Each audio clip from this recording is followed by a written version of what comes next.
Salut tout le monde, c'est Xakaris, on se retrouve pour la preview de TLC 2018. Donc show très attendu puisque non, hein, du tout. Pourtant il y a de bonnes affiches, hein, mais clairement les weekly ils sont pas à la hauteur. Du coup forcément on se retrouve avec des trucs peu intéressants. Hein, voilà, parce que là clairement les derniers weekly, surtout Raw, c'est quand même une catastrophe. Hein. SmackDown il y a quand même eu quelques points positifs, mais là c'est quand même assez complexe. On va faire un point là vite fait, on va commencer par la finale du Mix and Match. D'ailleurs, on peut souligner que cette finale que Facebook se font bien niquer puisque c'est eux qui ont l'accord pour le Mix and Match Challenge et ils se retrouvent à ne pas avoir la finale qui est le seul truc avec un enjeu. Donc c'est quand même assez con en soi. Du coup, on va faire un petit point vite fait là parce que ça a été un bordel sans nom. Du coup, on va pas faire réellement un point sur tout le tournoi, mais juste vite fait sur qui a sorti qui et vice versa. Ça, je pense que c'est le mieux. Donc, on s'est retrouvé sur les phases finales en fait, avec Kurt Hawkins et Ember Moon contre quelle équipe? Contre Jinder Mahal et Alicia Fox, donc qui a été remporté par Alicia Fox et Jinder Mahal, logique. Ensuite, on a eu Bobby Lashley et Mickie James contre Finn Balor et Bayley, qui a été remporté par, surprise, Bayley et Apollo Crews, puisque Bayley et Finn Balor ont gagné, mais c'est Apollo Crews qui a passé à l'étape suivante, logique, hein, bien sûr. Parce qu'il fallait remplacer. Il fallait le remplacer quoi, à Finn Balor. Jeff Hardy, lui, a fait équipe avec Charlotte, donc pour remplacer AJ Styles. Ouais, AJ Styles a fait équipe avec Charlotte contre R-Truth et Carmella, et c'est R-Truth et Carmella qui ont gagné, trop lol. Le Miz et Asuka, eux, ont battu les Usos, Jimmy Uso et Naomi pour affronter le Miz et pour affronter R-Truth et Carmella, donc qui ont encore une fois gagné. Bullshit. Mais au moins, quand même, on peut souligner au moins que les vainqueurs, c'est des équipes qui sont restées unies depuis le début.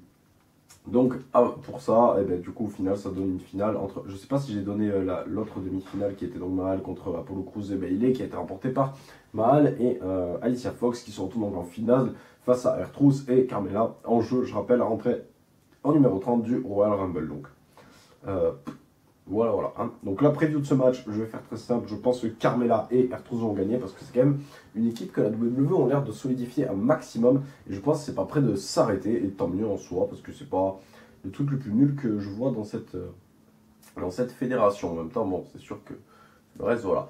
Je pense que ce match sera en kick-off. Et moi, ce que je ferai, je le diffuserai carrément sur Facebook pendant le kick-off, histoire que Facebook ne se fasse pas trop baiser la gueule non plus. Voilà. Match intercontinental entre Dean Ambrose et Seth Rollins, donc pour le titre intercontinental, qui est le match qu'on a déjà fortement vu et qui n'a pas de stipulation. En plus, je pense que c'est la plus grosse déception avec ce match, puisque quand même c'est un match qu'on peut attendre avec une grosse stipu, un ladder, un tables ou même un TLC tout simplement, puisque je crois qu'il n'y en a qu'un seul. Non, il y en a deux. Mais bon, ils auraient pu mettre une stipulation solide pour ça, surtout que Rollins lui a défendu son titre dans un TLC match à Raw, donc pourquoi pas le faire là aussi, d'ailleurs, qui était un des seuls bons Raw depuis un bon moment, même si bon, c'est quand même un grand mot. Mais en tout cas, belle victoire de Seth Rollins et. Enfin, qu'est-ce que je rappelle moi belle affiche en tout cas entre Seth Rollins et Dean Ambrose. Il faut espérer qu'il loupe pas le coche et qu'il ne fasse pas un carnage parce qu'il y a quand même moyen de faire quelque chose de très bon, mais je suis pas sûr que ce match soit très long, sachant que c'est un des premiers affrontements de la rivalité, donc je pense pas que ce soit le match le plus long de la soirée. Donc en même temps, vu tous les matchs qu'il y a, soit ils en balancent pas mal au kick-off comme le match que j'ai cité avant, ou encore le match Cruiserweight, ou encore le Natalia Ruby Riot, parce que sinon il n'y a vraiment pas de place dans le main show en fait. Bref. Match suivant qui opposera Rey Mysterio à Randy Orton, donc pour rien du tout, mais c'est un chairs match. Donc Rey Mysterio, Randy Orton, voilà, deux anciens quand même qu'on voit depuis un bon moment, qui commencent à s'affronter de plus en plus du côté de SmackDown Live. Ça donne quand même une bonne rivalité, même si moi ça m'emmerde parce qu'on a déjà eu Randy Orton, Jeff Hardy, donc il serait temps. En même temps, Randy Orton, c'est pas forcément une bonne idée de lui faire affronter des jeunes non plus. Parce que si on lui fait affronter des jeunes, c'est-à-dire il va les exploser, un peu comme il a fait avec Teddy Ginger, je crois c'était qu'il avait explosé. Donc maintenant, c'est pas plus mal qu'il affronte des anciens, comme ça il détruit les anciens. Au bout d'un moment, qu'un jeune le battra, ça crédibilisera le jeune. Là, je pense à À qui d'ailleurs? Je ne sais pas à qui je pense d'ailleurs. Pas d'exemple. Mustafa Ali, voilà. Donc voilà, je pense que ça va être un bon match bien brutal, bien solide. Et une victoire de Randy Orton à la clé du coup. Quoi? Ah, c'est vrai que Rey Mysterio quand même il en prend plein la gueule, il serait temps qu'il gagne un match. Ouais, je pense que Rey Mysterio va voler le match. En fait, je pense que ce sera pas un très bon match finalement. Je pense que Rey Mysterio va le voler assez vite. Cruiserweight entre Buddy Murphy et Cedric Alexander. On peut souligner que le Cruiserweight le plus mis en avant en ce moment, c'est Mustafa Ali, alors qu'il n'est pas champion. Mais en tout cas, belle performance à lui à SmackDown. Et là, on a quand même le champion et le challenger qui vont encore nous prendre un gros match. Le problème, c'est qu'on les a vus l'un contre l'autre maintes et maintes fois. Et apparemment, c'est pas prêt de s'arrêter. Mais bon, après, à chaque fois, ça donnait des bons matchs. Donc il n'y a pas de raison que ça change ce soir. On voit qu'à chaque fois qu'ils sont dans le main show, ils volent la vedette. Donc je pense que ça va continuer sur cette lancée. Et je vous pronostique la victoire de Buddy Murphy qui je pense va conserver son titre et continuer à être un champion cruiserweight totalement à la hauteur. Je ne sais pas qui sera son prochain challenger par contre. Mais pourquoi pas revenir sur un Mustafa Ali qui du coup se met en avant de plus en plus en ce moment. Celui-là, alors s'il y a bien un que j'attends pas, c'est lui. Hein. Natalya Ruby Riott. Alors Natalya, elle m'a lassé depuis très longtemps. Et Ruby Riott, j'ai jamais aimé. Donc comme ça au moins, rideau. Donc je pronostique la victoire de Ruby Riott parce que je ne vois pas l'intérêt de faire gagner Natalya. Hein. Donc victoire de Ruby Riott, c'est tout pour moi. Je n'ai rien à foutre de ce match. J'espère en tout cas qu'il sera un kick-off et je pense qu'il ne durera pas 107 ans. Le match suivant qui est le Triple Threat Tag Team entre le Bar, les Usos, le New Day. Et j'ai oublié quelque chose là? Bar, Usos, New Day. Non, c'est bon, Bar, Usos, New Day. Donc pour les titres de SmackDown Live et Tag Team, bien sûr. Donc moi je pense que ce sera un très très très bon match. Chaque fois qu'on a des Triple Threat Tag Team, déjà d'habitude c'était bon. Mais à TLC encore plus. Même s'il n'y a pas de stipulation, ça sent quand même le très gros. Enfin, il n'y a pas de stipulation, c'est un triple fight. Ça sent quand même le très très gros match, très solide. Les Usos et New Day, on sait ce que ça peut donner ensemble. Avec le Bar qui s'y rajoute, il n'y a pas de raison que ce soit bon. Donc je pense que ça va être un match exceptionnel. Peut-être un des. Je vérifie.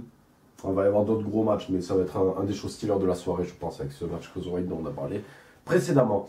Donc, et je pense que le Bar va conserver.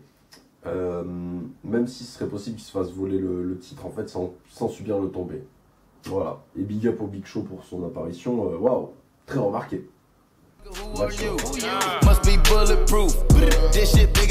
Ladder match avec la guitare donc suspendue. Et si tu la prends, tu as le droit de t'en servir comme arme. C'est-à-dire l'autre non par contre. Hein. C'est celui qui la prend. L'autre à la rigueur il lui prend et il la pose. Voilà c'est tout. Hein. Donc ça c'est réellement catastrophique. Mais c'est un peu rigolo quand même.